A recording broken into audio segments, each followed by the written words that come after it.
Halo Sobat Winner semuanya, selamat datang kembali di channel YouTube aku. Terima kasih buat teman-teman semuanya yang sudah memberikan dukungan dengan cara di subscribe, di komen maupun di like channel aku ini. Aku ucapkan jazakumullah khairan katsiran. Semoga kebaikan teman-teman semuanya dibalas oleh Allah Subhanahu wa taala. Amin ya rabbal alamin.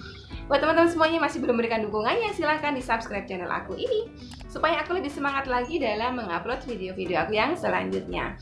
Oke teman-teman, kali ini aku udah membawakan lagi satu buah sharing testimoni dari sahabat UCR2 yang beliau baru saja mendapatkan rezeki dari Allah Subhanahu wa taala berupa pinjaman uang tanpa bunga, tanpa riba dari seorang temannya sebesar 9 juta rupiah. Kita simak sama-sama cerita beliau seperti apa dan amalan apa aja yang beliau lakukan sampai beliau diberikan rezeki oleh Allah Subhanahu wa taala sebesar ini. Kita langsung simak cerita beliau. Ini cerita beliau di grup UCR2 ya. Dari Mbak Afia. Assalamualaikum warahmatullahi wabarakatuh. Mohon maaf sebelumnya para ukti-ukti yang salihah. Saya pengen menceritakan tentang saya, tentang pengalaman saya ini maksudnya. Malam ini benar-benar saya terharu. Masya Allah.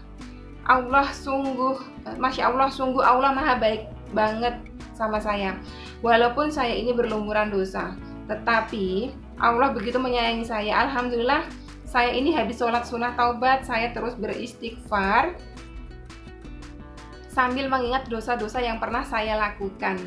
Habis itu saya mulai berdoa memohon ampun sambil menangis, sambil menyesali semua perbuatan saya. Sungguh Allah benar-benar mendengarkan doa saya ini. Masya Allah, yang bikin saya terharu pas saya lagi berdoa dan memohon, suara HP saya bergetar terus, tetapi saya nggak merespon ataupun melihat HP tersebut. Lalu saya berdoa selesai dan duduk sebentar, pas aku ambil HP terus ada SMS dari teman saya. Masya Allah, teman saya bilang dia mau ngasih pinjaman sebesar 20.000 NT. Kalau di uang rupiah kan sekitar 9 jutaan. Sebelumnya saya lagi kebingungan untuk membayar cicilan saya. Saya itu nggak tahu mau pinjam sama siapa lagi, cuman saya ingat dari kajian Mbak Wiwin bahwa Allah itu selalu ada bersama kita dan Allah itu tidak akan pernah hambanya terjatuh ke jurang. Dan Mbak Wiwin bilang geberin sholat sunnah taubat. Ya Allah, hamba benar-benar ngucapin puji syukur alhamdulillah karena engkau begitu sayang kepada saya ini yang berlumuran dosa. Itulah cerita saya barusan. Sholat taubat langsung didengar oleh Allah Subhanahu wa taala. Untuk para ukhti yang cantik, jangan sampai kita putus asa karena Allah itu tidak suka dengan orang yang berputus asa. Semoga para ukhti diberi ridho Allah Subhanahu wa taala untuk melewati ujian-ujian atau cobaan yang lagi dihadapin sekarang. Saya ucapkan banyak-banyak terima kasih untuk Mbak Wiwin yang selalu membimbing dan mensupport kami. Sama-sama. Alhamdulillah, Masya Allah, tabarakallah. Itu semuanya adalah berkat rahmatnya Allah, berkat kasih sayangnya Allah yang diberikan kepada kita semua hambanya. Jadi sahabat UCR yang ini, Mbak Afia, beliau mendapatkan rezeki sebesar 9 juta rupiah melalui teman beliau yang meminjami. Yang intinya semua itu, rezeki itu semua adalah datangnya dari Allah. Jadi teman-teman semuanya, para netizen yang budiman, yang kadang kalau komen itu luar biasa sekali ya. Jadi buat teman-teman semuanya, sekarang mindsetnya itu diubah. Jadi setiap apapun yang Allah berikan kepada kita, mau itu dapatnya langsung cuma-cuma, orang mungkin sedekah atau infak atau apapun, atau bahkan pinjaman seperti ini, yang penting tanpa unsur riba, tanpa bunga, insya Allah itu berkah gitu. Jadi itu semuanya juga sebetulnya rezekinya Allah, meskipun mungkin Mbak Afia ini masih punya hutang ke temannya itu, tetapi setidaknya beliau berhutangnya tanpa bunga, tanpa riba gitu ya teman-teman. Jadi dipahami lagi, jangan nanti komennya apa komennya, tapi kan judulnya utang juga, iya utang, tetapi kan tidak memakai bunga, tidak ada unsur ribanya, jadi tidak dosa gitu ya teman-teman ya.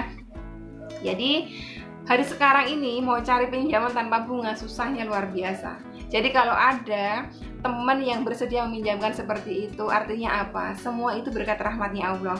Tanpa campur tangannya Allah, tidak mungkin hati teman yang ini tadi, yang dermawan tadi ini tergerak untuk meminjami beliau gitu intinya ya. Jadi pertolongan Allah itu banyak melalui apa saja, nggak harus melalui ATM masuk uang sendiri, nggak harus dipinjami teman, nggak harus nemu di jalan, macam-macam. Allah itu punya ribuan cara untuk bisa menolong hambanya. selagi hambanya itu mau berusaha, mau berdoa, mau meminta kepada Allah. Karena Allah berjanji kepada hambanya yang meminta pasti akan dikabulkan. Nah, Mbak Afia tadi berarti beliau mendengar setiap kajian-kajian yang saya sampaikan. Saya memang selalu menghimbau teman-teman, coba dikoreksi dirinya. Ada 10 dosa besar apa enggak? Jika ada 10 dosa besar, silakan lakukan taubatan nasuha dengan cara apa? Dengan cara sholat taubat 2 rakaat. Setelah itu apa? Memperbanyak istighfar, mohon ampun kepada Allah. Betul-betul taubat sholatnya itu sholat taubatan nasuha benar-benar. Jadi taubatan nasuha itu menyesali dengan sepenuh hati apa yang sudah pernah dilakukan dan tidak akan pernah mengulanginya lagi.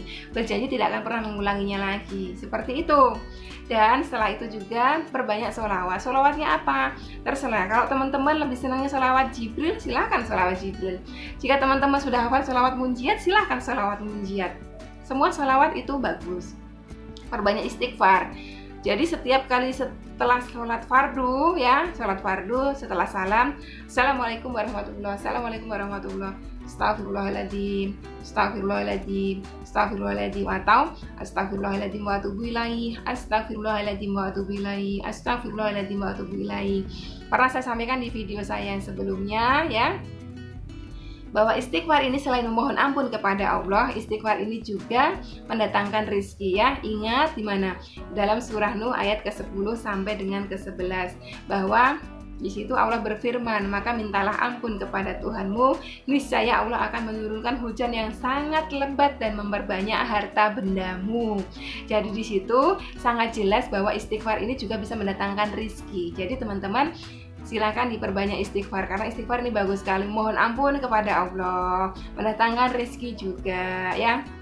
Jadi kita bisa lihat kisahnya Nabi Yunus ya, ketika tertelan dalam perut ikan, beliau tidak yang menggerutu, tidak minta dikeluarkan dari perut ikan seketika, tetapi apa, justru beliau berdoa, la ilaha illa anta subhanaka inni kuntu minadz dzalimin. Di situ beliau mohon ampun kepada Allah. Jadi kalau hafal doanya Nabi Yunus didawamkan itu bagus, itu mohon ampun juga, istighfar juga bagus. Kalau misalnya nggak hafal yang panjang-panjang, cukup dengan astagfirullah, astagfirullah, astagfirullah, astagfirullah. Itu juga sudah sangat-sangat cukup untuk memohon ampun kepada Allah dan menjadi sebab doa-doa kita diijabah Allah, menjadi sebab pintu rezeki itu terbuka untuk kita. Ingat kisah di zamannya Imam Ahmad bin Hambal ya. Imam Ahmad bin Hambal ini salah seorang imam besar dari 4 mazhab. Siapa itu? Lebih terkenal dengan nama Imam Hambali kan. Beliau bertemu dengan penjual roti, yang mana penjual roti ini selalu dalam setiap gerak-geriknya mengucap astagfirullah, mengadon roti astagfirullah, memecahkan telur astagfirullah, menuang telur ke dalam adonan astagfirullah, mengadon lagi roti astagfirullah. Ketika ditanya kenapa engkau ini mengucapkan astagfirullah dalam setiap gerak-gerikmu wahai penjual roti ya kan? Ditanya oleh Imam Ahmad bin Hambal, si penjual roti menjawab bahwa istighfar inilah yang mencukupi segala kebutuhan hidupku ya. Maksudnya Allah dengan melalui istighfar inilah Allah cukupi segala kebutuhan hidupku dan Allah ijabah semua keinginan dan hajat-hajatku kecuali satu. Apa itu? Bertemu dengan Imam Ahmad bin Hambal. Dan alhamdulillahnya ya, semuanya dijawab oleh Allah, termasuk keinginan beliau untuk bertemu dengan Imam Ahmad bin Hambal. Jadi buat teman-teman semuanya yang sudah mengamalkan sholawat, didawamkan terus, diistiqomahkan terus. Yang masih belum tahu mengenai istighfar, silahkan diamalkan, didawamkan terus istighfarnya. Ini bagus sekali. Teman-teman bisa baca setelah sholat fardu, setelah sholat hajat, setelah sholat taubat, apalagi ya. Buat teman-teman semuanya yang merasa ada dosa besar, silahkan lakukan sholat taubat 2 rakaat. Mohon ampun kepada Allah supaya apa? Kalau diri kita bersih dari dosa, rahmat Allah akan turun kepada kita. Kalau rahmat Allah turun kepada kita, insya Allah semua apa yang kita minta maupun yang kita tidak minta, Allah akan cukupi, Allah akan penuhi. Gitu ya teman-teman semuanya. Oke, sampai di sini dulu. Semoga video ini bisa memberikan manfaat buat teman-teman semuanya. Semoga bisa memberikan inspirasi, motivasi buat teman-teman semuanya. Sekian dulu. Jika ada kata-kata yang mungkin kurang berkenan, mungkin kata-kata saya ada yang salah, silahkan dikoreksi dengan bahasa-bahasa yang baik, dengan bahasa-bahasa yang benar. Kalaupun misalnya ada kekurangan, itu murni dari kefakiran ilmu saya. Sekian dulu. Wassalamualaikum warahmatullahi wabarakatuh.